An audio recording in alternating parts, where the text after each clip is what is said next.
What's going on, gang? Tractorhead04 here. Hopefully you can hear me a little better. Instead of using the Canon onboard microphone, I decided to go with the Takstar microphone that I use for most of my other audio when I'm filming, but I hadn't used it for voice recording before, so I flipped it backwards towards myself and it seems to be working pretty good, so hopefully you can hear me alright.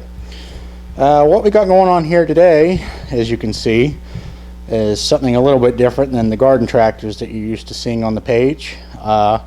This is a 1968 International Cub Lowboy. This is the last of the offset Cub Lowboys. Later in 1968, they decided to change direction a little bit, and they came out with the International Cub Lowboy 154, which instead of the engine being offset, of course, it was set towards the center, and the Cub Lowboy 154 had styling cues that were very, very similar, if not almost identical, to the Cub Cadets of the day. But this is what we're working on right now. Like I said, International Cub Lowboy.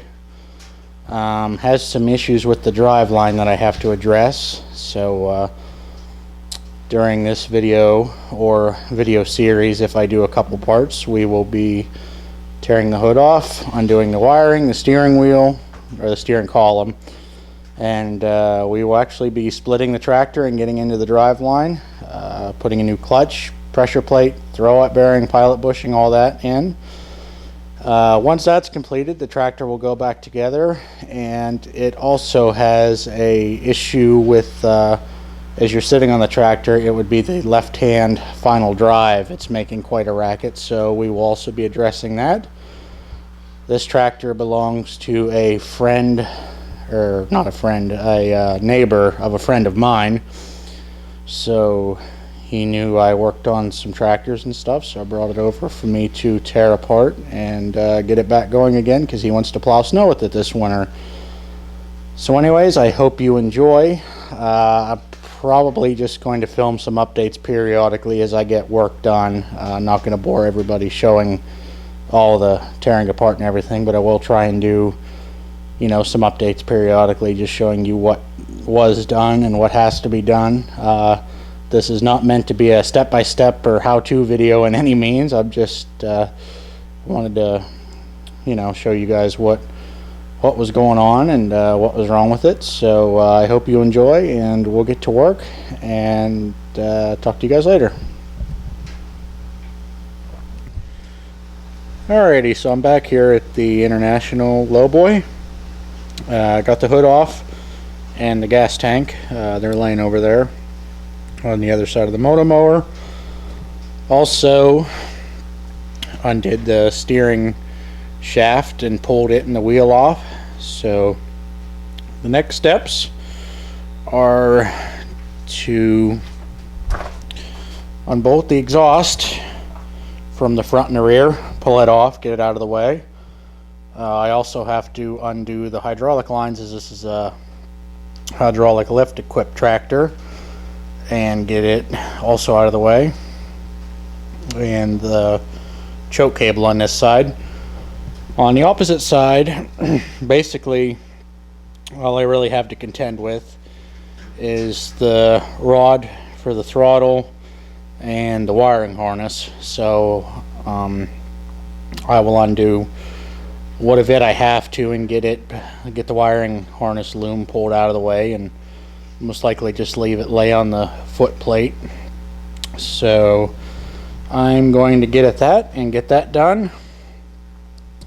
Next scene you will probably see is after I get that done. I'm going to unbolt the engine from the bell housing and get the tractor split. So I am going to get back to work here, and I will show you guys after the tractor is split and what we're contending with for what was wrong with the clutch and stuff. So we'll see you then.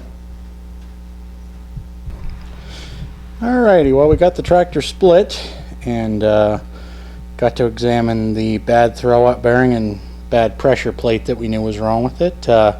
Luckily the input shaft on the tractor is still alright.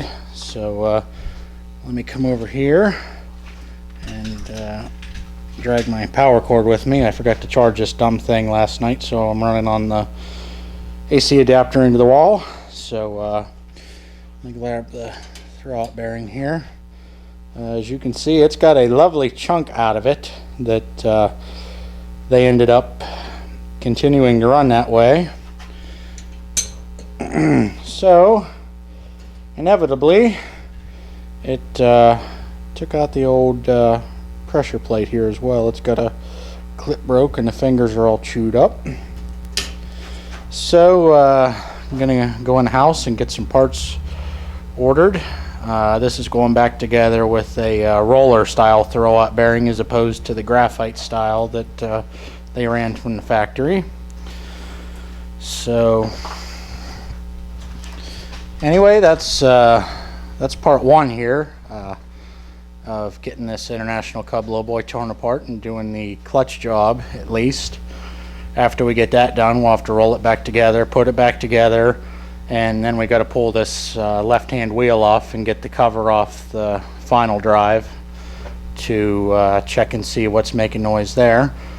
But anyway, I hope you enjoyed. As always, thanks for watching, and stay tuned for part 2 of the video. Probably won't show much going back together, just basically the opposite coming apart, of course, but I'll probably show the new clutch and everything back in before we slide it together, and then I probably won't have any clips until we tear the final drive apart. So thanks for watching and stay tuned for more.